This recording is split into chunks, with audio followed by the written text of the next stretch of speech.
How to power on or power off Apple Watch Series 9. First, to power off your Apple Watch, you can press and hold on the side button here. So press and hold. Then tap on the power button at the top corner. Next, swipe across on the slider bar at the bottom here. This will allow you to power off the Apple Watch 9.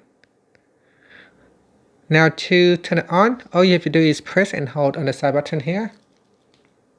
So press and hold on that. Once you see the Apple logo appear, then it will turn on.